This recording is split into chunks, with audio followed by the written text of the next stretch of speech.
Podcast Party is a monthly show at the Pack Theater in which 3 podcasts perform 15-minute mini episodes for a live audience.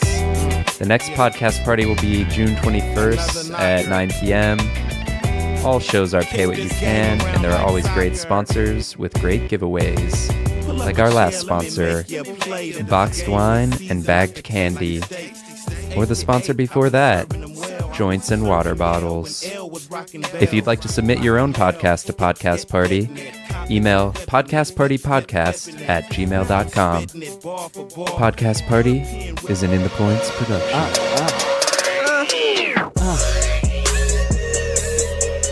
I'm just sitting on the sandwich trying to get to you, baby.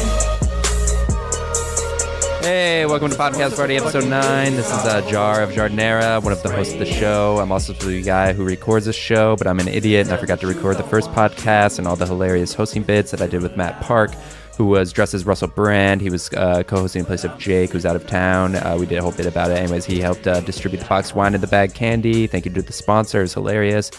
We both thought we bombed afterwards, but some people said it wasn't that bad, but they were probably just being nice to us. So maybe it's best the majority of the show is lost in time. Because anyways, I forgot to record first half the show, and right now I'm saying all this really fast because I only have like 1 minute left on my tape, because I record this old school on tape. Anyways, so we did get the audio for the first 2 to 3 minutes of the Nikki Urban podcast. Comedy Girl Crush is kind of bad, but it gets better after that. So yeah, you're going to hear the return of Nikki Urban's podcast, Comedy Girl Crush, which she started in 2013 and is bringing it back. She's a really funny comedian who hosts her own show at the Pack Theater called The Nikki Urban Show. She's also on the sketch team Fembot PhD, does a ton of other comedy stuff. She brought her guest Heather Hooks, who brought a dog, whose collar jingles throughout the recording, so sorry about that too. After that, you're going to hear Barjory Buffet, Cruise Detective, who wrote and performed like a radio play that's awesome. And then after that, you're going to hear the Sidebar podcast, and we missed part of that too, so sorry then. But you can watch the video on our YouTube channel. Shout out to Kurt Eisinger, who edited a cool video. Our social media mogul. Search Podcast Party episode 9. Hopefully they'll come up. All right. Now, without further ado, it's Comedy Girl Crush.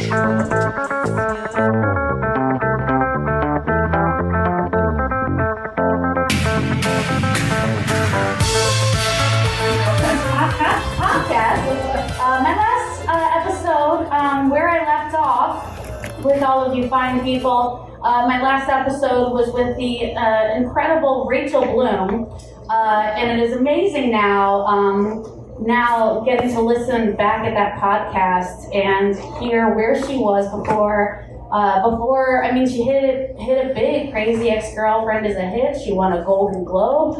And at the time of the podcast, she was still writing for Robot Chicken. And it was like right before she was about to sell this show. And it's unbelievable now to think about it. And I'm very excited today because my guest for my first episode back is somebody who is newer to comedy, but is by no means not fucking hilarious. So I would like to welcome my guest, Hooks. Hey. How you guys doing? I'll go ahead and just spill the tea. So this is Dick Wolf in my lap here. I call her Dickers. Because I said, if I get another dog, I'm going to name him Bob Barker or Dick Wolf. She's not a Barker. She co-hosts the next show with me, so if you want to see more Dickers, stick around. So we are recording this episode live at the Pack Theater as part of Podcast Party, and we are so excited to be here. I'm very happy to have you as my first guest back, Hooks, because I think you're so cool, first of all. I think you're so cool and funny, and you sort of have a unique story to coming into comedy. And one of them is that you didn't until you were you were 40, right? Yes. You were 40 years old. And proud of it. Yes, and you really just got started like a year ago. Oh, hush your mouth. It was like 3. Okay. But Yeah, I've been saying lately, I didn't know I was a lesbian until my ex-husband and I got divorced. And I didn't realize I was a comedy writer until my ex-girlfriend and I split up. And, you should learn from trauma, is what I'm trying to say. So, yeah. No, I feel like you found your calling. So you've got some pretty neat, I feel like you hit the ground running really fast and got started immediately. Well, I had the good fortune of I've been a lifelong comedy fan, and so when I was 12, I had a TV in my room and could fall asleep listening to whatever, and I fell asleep to Evening at the Improv for I would say all of middle school. And then, so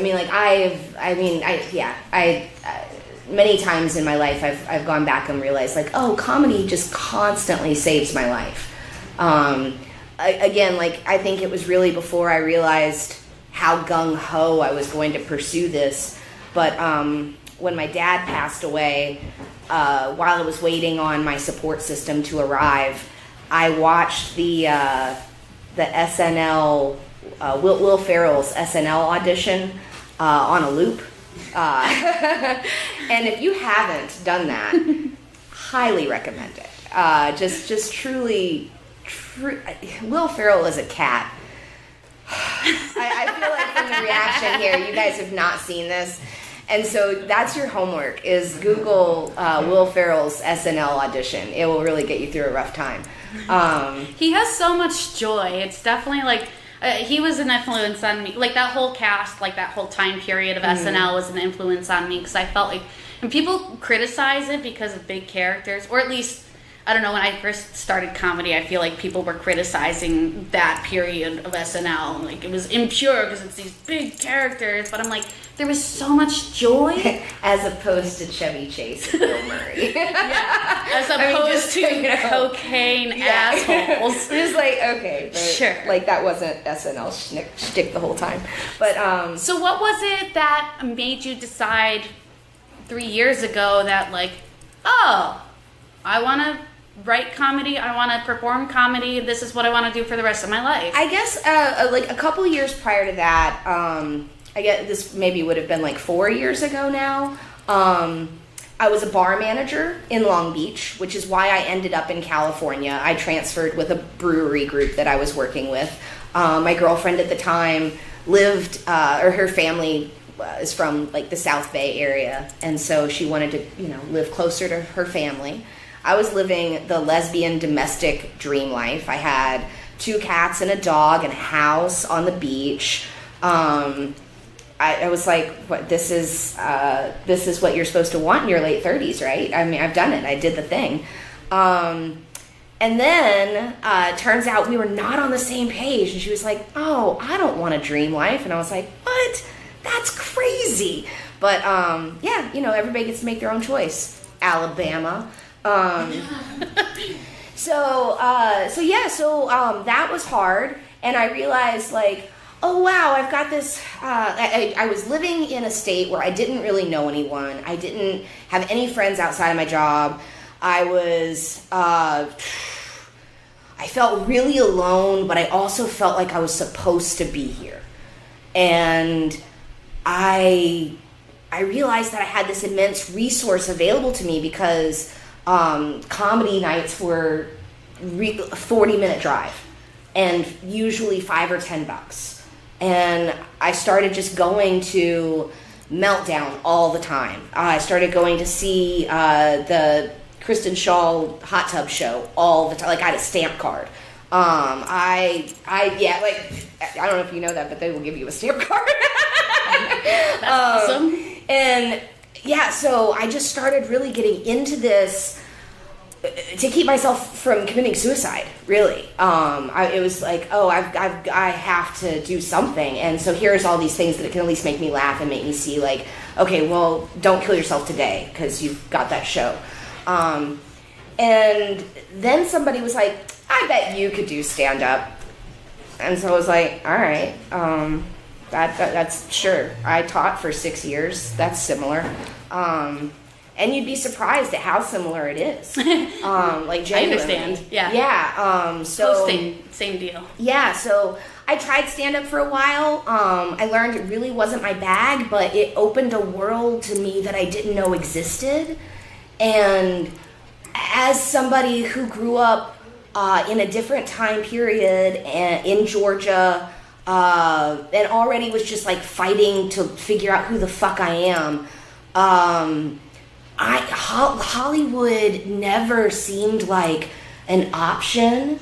But so like in another life, I was an academic. I like studied philosophy and I'm published in law.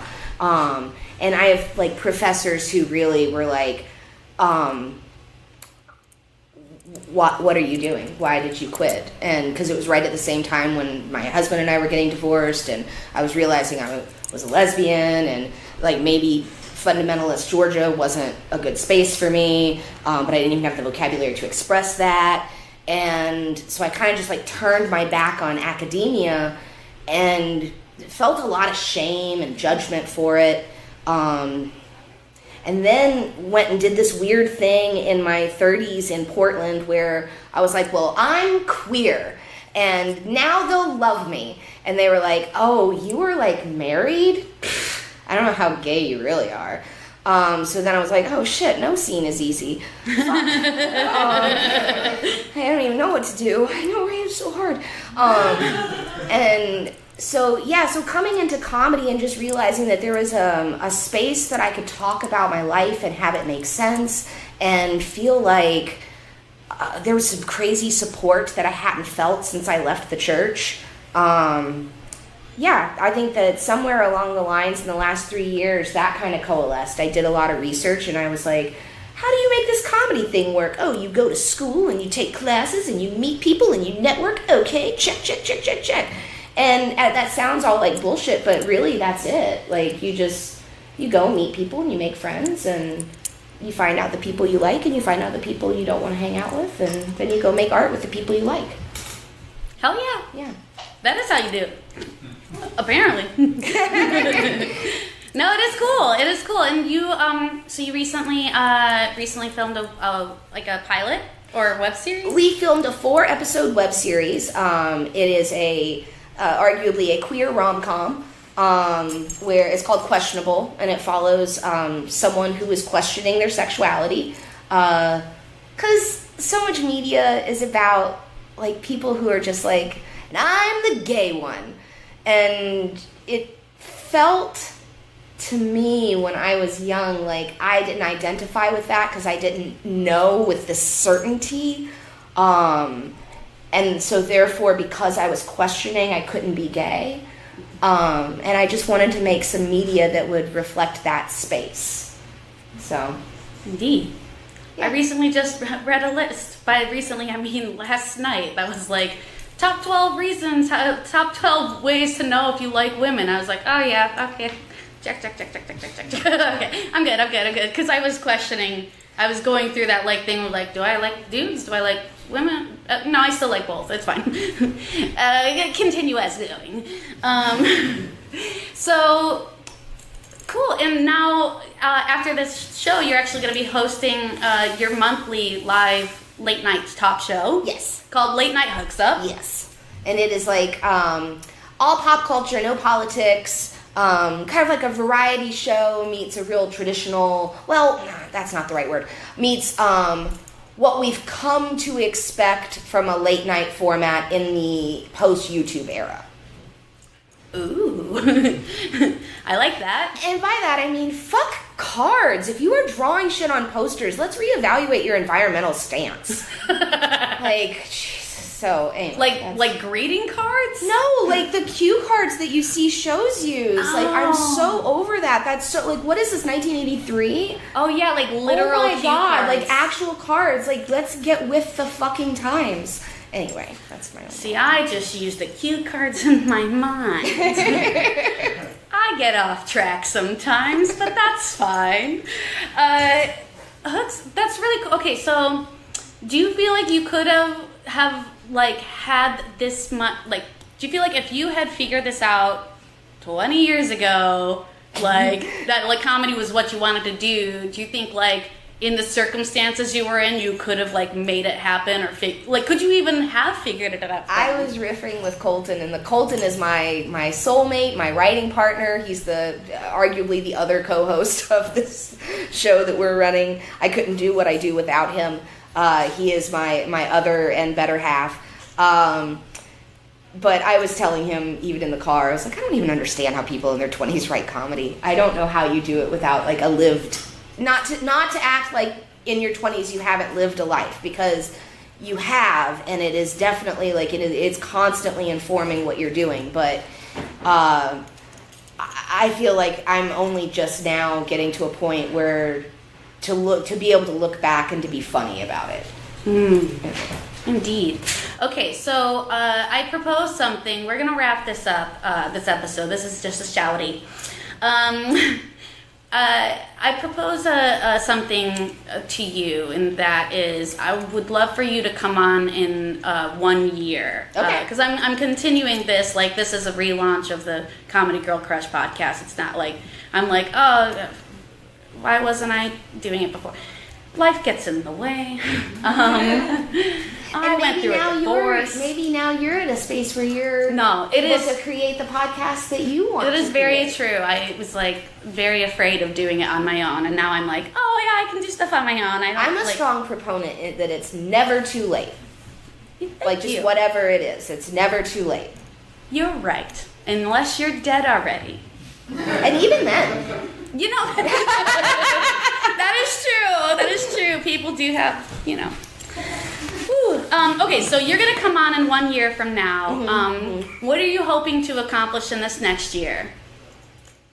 Oh, wow. Okay, so Colton and I just submitted a pilot to Austin in the comedy teleplay category, so hopefully we'll get at least positive feedback. Okay, so you're hoping on positive feedback at a festival? We are hoping to... Okay, here's a goal that I will say. I want to have a real Hollywood meeting. I want to have a real Hollywood meeting where I'm like, oh shit, I've got to have a better blazer. And like I'm excited about whatever parking pass I got, and you know, like I want a real Hollywood meeting where I'm talking to real Hollywood people about something I'm making. So you want to take a general? Sure. Okay, great. So you want to have positive feedback at a festival. You want to take a general. One more thing. It doesn't have to be comedy related. It can just be like you related. I mean, comedy is you. It's intertwined. One more thing that I want is, gosh, Dickers, what do we want? Okay, we just want everyone to be able to live with bodily autonomy. Ooh, that's... Check in on that one in a year. It's a tall order. All right. Thank you so much, folks. Thank you so much. You are amazing for joining me tonight. Thank you. Thank you for having me. Follow Hooks on social media at Babyface Hooks on everything. Babyface Hooks on everything. Thank you so much. And thank you to all of you for watching Podcast Party. Thank you to Jacob Slazinski and Will Hagel. Yeah, and go get yourself a drink and do whatever the shmush on the patio area is, and then stay at 10:30. We'll have another kick-ass show. Yeah. Yeah. Thanks for coming. Okay. Thanks. Bye. Yeah, Nikki Urban and Hooks. And Nikki hosts the Nikki Urban Show, right? Yeah. Nikki Urban Show, Benbox. PhD. It's great sketch to me. I enjoyed Comedy Girl that. Yeah. Woo! So, Will, are you going to have me back in a year to do this great character? Yeah. Totally, right? Yeah. Okay, great. Well, you can see how far I've progressed. You know, it's never too late for this show to be canceled. Okay. Should we move on? Yeah, let's move on. All right. I think we need another chair for this. Anyways, this next podcast is a scripted episode. It's Barjory Buffet Cruise Detective. They've got a special treat here. Are they here? Yeah, we're here. Okay. Yeah, come on out. Barjory Buffet Cruise Detective.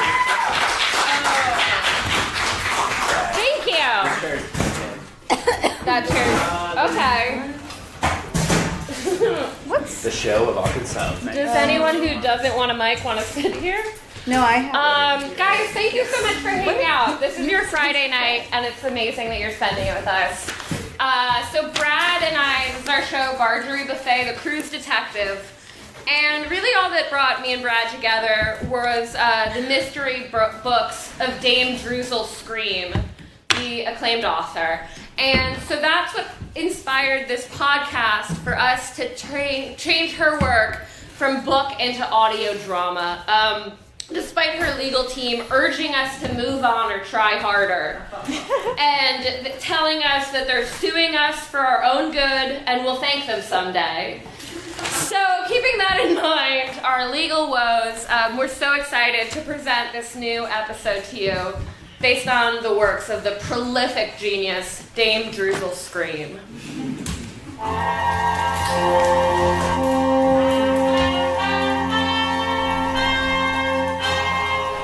Welcome to Barjory Buffet Mini Mystery, starring Barjory Buffet, the cruise detective. Put your deduction skills to the test with this week's case, All the World's a Lot, based on the short story, Dress Rehearsal Was Death's Rehearsal.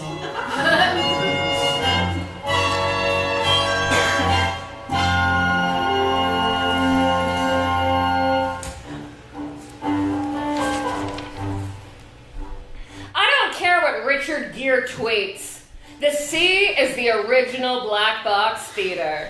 It's dark, a quality metaphor for death, and whenever you go, you kind of don't want to be there, which is also like the library. Also, last thing, real quick, neither are comfortable places to sit, unlike the library.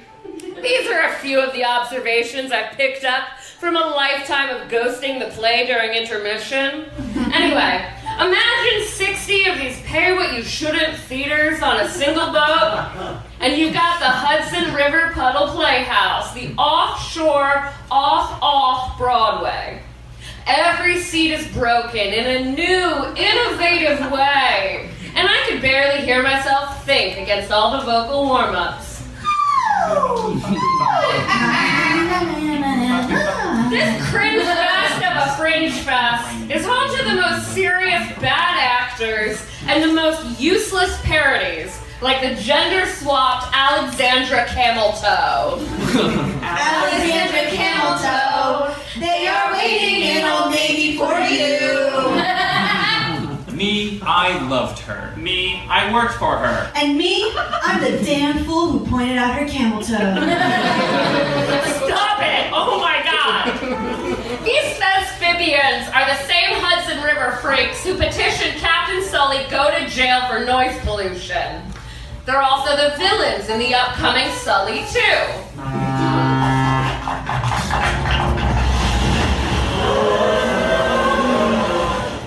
Neil, a loser I know from the cruise biz, called me in to solve a murder in the ship's Bag of Wigs Memorial Theater.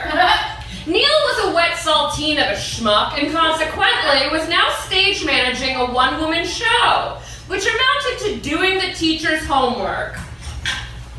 The last play is just letting out. It's The Merchant of Venice, but it's set in a blockbuster. But that show has a lot of locations. And a blockbuster has a lot of aisles. My only note is that I didn't like it. So, as you might have heard from LinkedIn, I'm stage managing the new show by Maud Yonkers. My dad's Greek, my mom's a bitch, and I'm half Greek. A New Yorker's rhapsody of how delis used to be.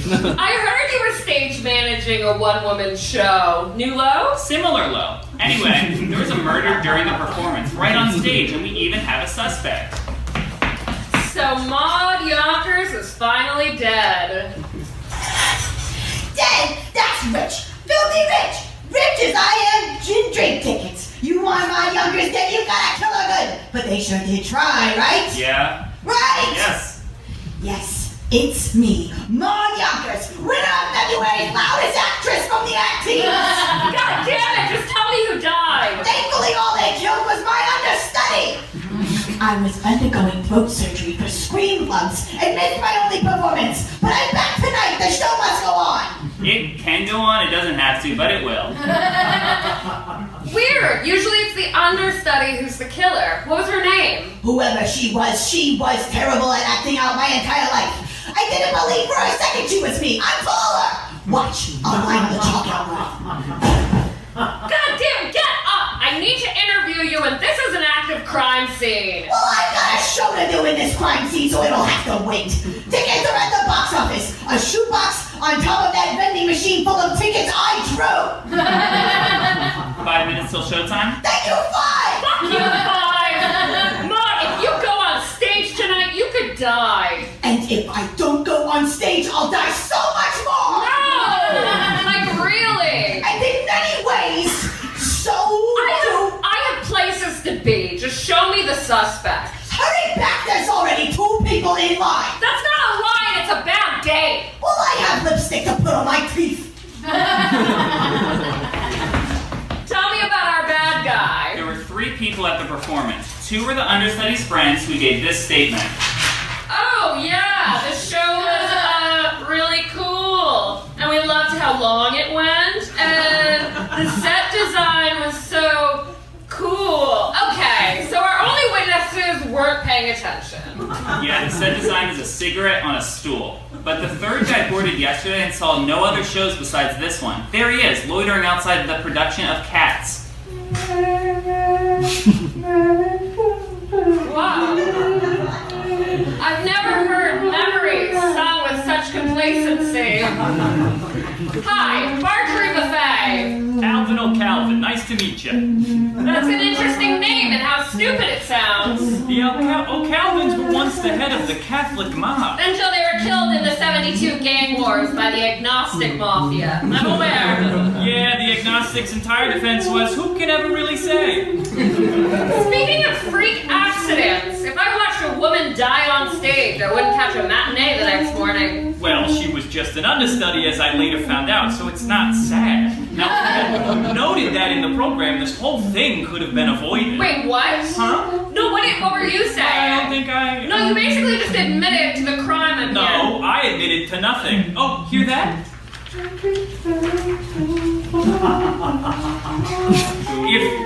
If the all-toddler cast of Cats is already forgetting the lines, I should get going. I've paid $1.75 for a VIP meet and greet with Maud Yonkers. You don't get to meet her or greet her. You'll kill her. That's what I told her, but she said anything for her fans, and then went back to refreshing her Wikipedia link to see if it's still red. Well, even if I was trying to kill you, you don't know how or why, and you're not going to know by the end of the show when I get to my meet and greet with cheeses and meats. Gotta go! By the end of the show, we've only got 3.5 hours to figure out the how and why. Let's go now so we can get seats together. There's no way that'll be a problem, but yeah, sure.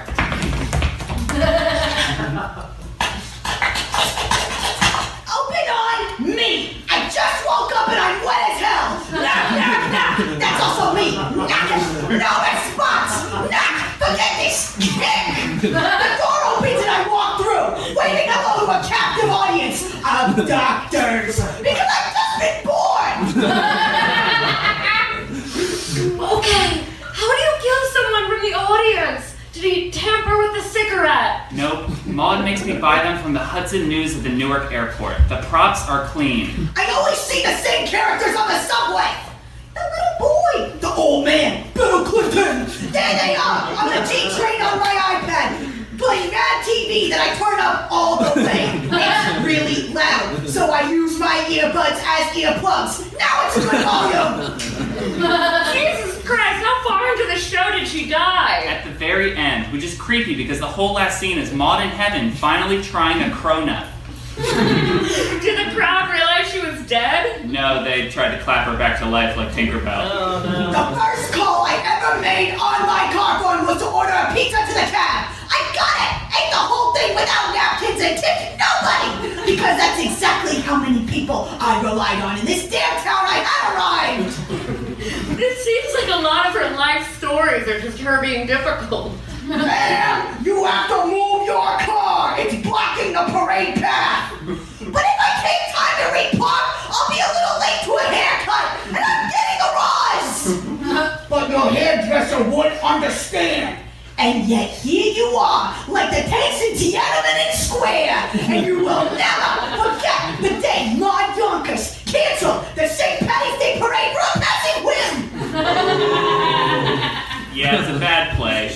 good at dodging tomatoes. Oh my god, people are that cartoonishly not into it? On my first day of school, a bunch of 4th graders beat me up for being half Greek and for the names I was calling them. Nice try, bring it on!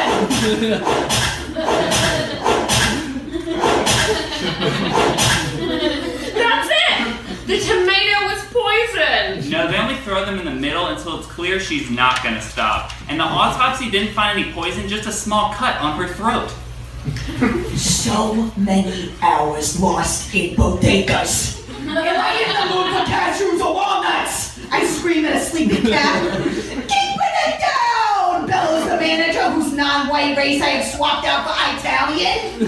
Oh, Calvin must be connected to some part of her past. Does she have any ties to the mob? No, she'd do a monologue about it if she did. She even does one about cutting a line at a deli. No serving 63. I plastered my paper tab! Not even close! With every slide of the slicer, I grow more impatient!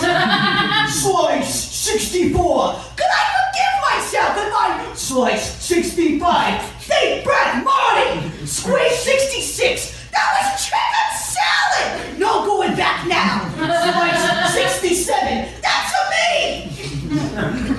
I taste the line in my mouth. Like the radish melt I ordered, it tastes just okay! Anyway, I ended up getting 3 cases of super duper Jewish wine, and it was bad, so I poured it out the window on dancing children! I started with a fire hydrant, busted open! Only in New York, am I right? Flowers, that's it! At the end, if somebody threw flowers, maybe it hit her neck and... Blam, blam, blam, blam, blam, blam, blam, goes the shovel! I look to see if the rat is dead. It is, and it's my roommate's dog.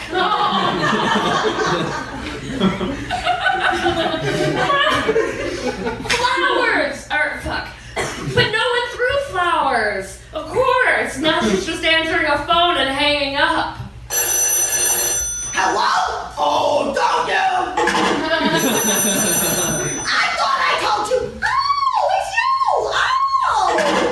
We never find out who she's talking to, but I have a hunch it's Michael Dukakis. Well, she's a bad actress and probably person, but if I don't solve this, she's gonna die. Maybe... All those games we play in a vacant lot. Stickball, rock, scotch, dirt, kick, rock, paper, garbage, rock, dirt, paper, garbage. Maud, can you just stop for a second? I'm trying to save your life. Nothing will stop me. See? The show must go on. You have to listen to me because this is art. That's it. I solved it. I said shut up.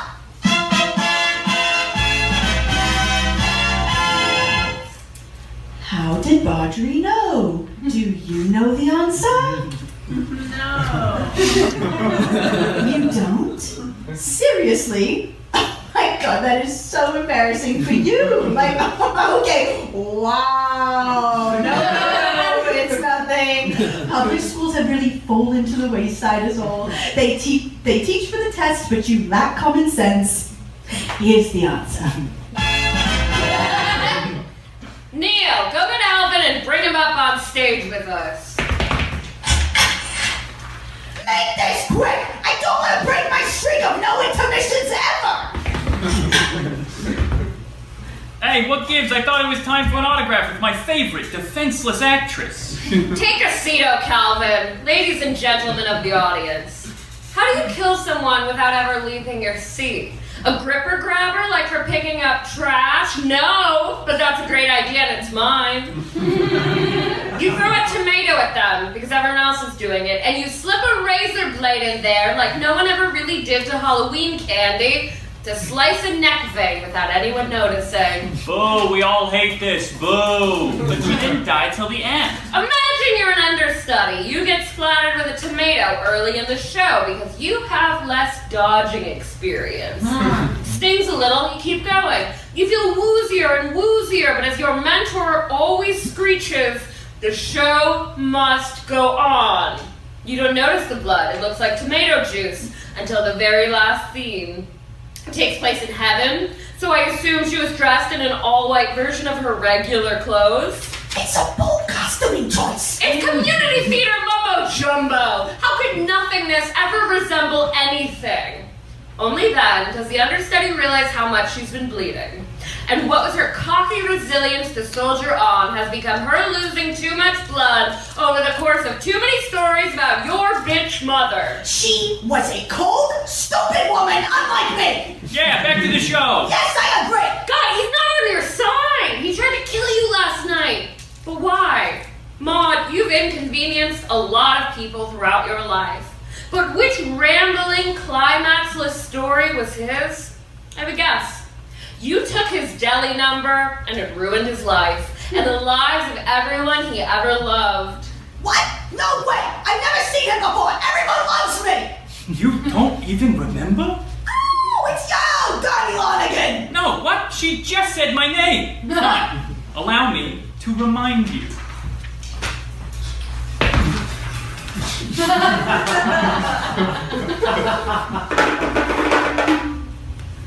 Triple kosher wine. Pop said the Jewish mob would only accept triple kosher wine at the meeting. It has to be made a certain way. You can't even talk about bread in front of the grapes. It was literally invented to be so weird, goys wouldn't drink it. Look, I don't get it either. Number 67, said the deli. That can't be me, I thought. That woman in the bejeweled leotard is taking it. Her confidence fooled me. But when I looked up from my little paper slip, she was gone. Gone like last week's trash to the trash island. Double kosher wine is fine, Ma said. But after half a sip, the conschmigliere yelled, "This is too delicious to be right! Kill them!" They took out the guns. 2 shots. Ma! Pa! 3 more shots! On Shauna! Little Tommy! Big Tommy! 14 more shots!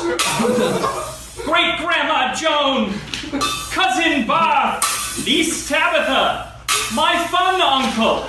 My normal uncle! Huge Tommy! Uncle Match, who was a lawyer and demanded we mention that. My 4th grade teacher! Captain Karate! Todd! Mr. Muffle! My fraternal twin, Jerry! Professor Munchkin! And yes, a lot of these were cats. And I've been calling Caitlin, who was Collie the whole time, and I didn't know before she died. It was such a massacre that the Orthodox Jewish killers renounced their faith and became the agnostic mafia. I snuck out on the fire escape, but I didn't go to the police. I'm no knock. I went right back to that deli and asked the name of their fussiest customer. Finding you wasn't easy. Your website is always under construction, and your Wikipedia was flagged for no one caring. But after all this time, I'm finally going to strangle you with your feather boa that's so old it looks like a balding rope. Frankly, I have notes. I don't want to give you a line read, but I'm going to strangle you. That's it! Wait, Alvin! Don't you want to know how I knew about the murders? Because I was there that night. What? Your dear, so very dead, extended family and cats gave me a message for you. They said, "Maud, now! Tie him up with your disgusting boa!" Oh, nuts. See, that was acting, and it was the best kind of acting. Lying. Wow, my understudy dead. Me, almost dead. This gives me another idea for a show. About my bitch mother. Okay, whatever. My job's done. I'm gonna swim ashore and play the penis game with Rudy Giuliani till we both have strokes.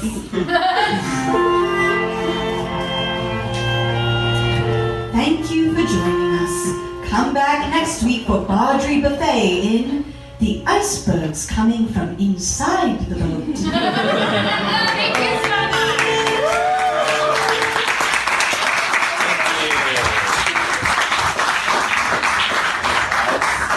And now here's the first 5 minutes of the Sidebar podcast, who was the first podcast to perform, but we only got the first 5 minutes of their recording, but you can watch the rest on Been YouTube. delivered to you.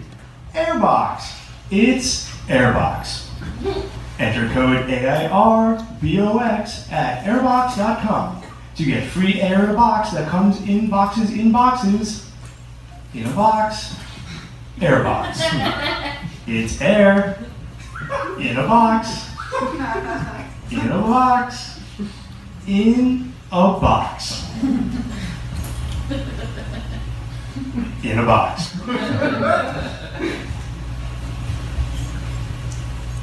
In a box.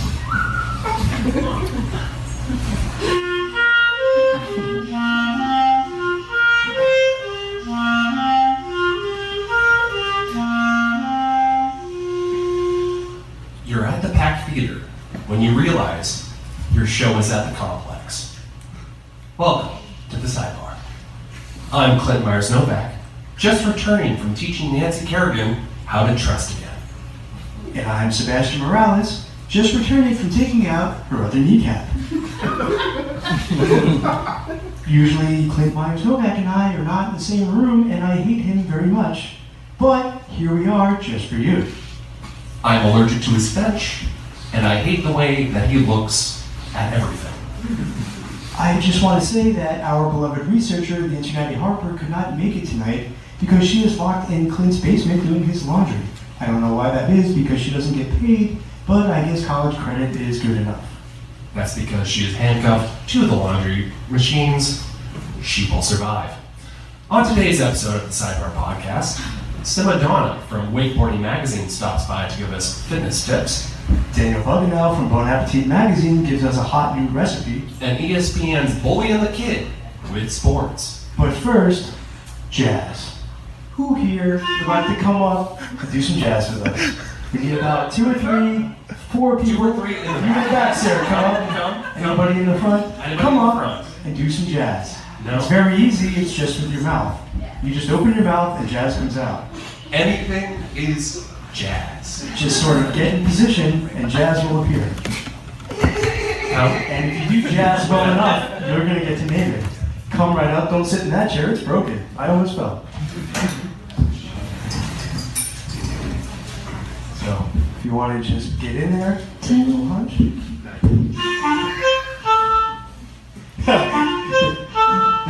They want that music to really come on. They're really trying for it. I feel like one day it'll work. And now, for another goose stepper from the Sidebar Quartet.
Something really pretentious.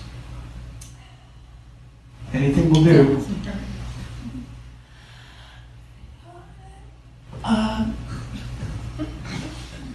Excellent.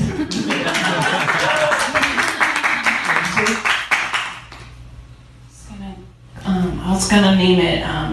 That's perfect. I was going to name it. I was going to name it. And that's jazz. Give it a round of applause. Jazz, everybody.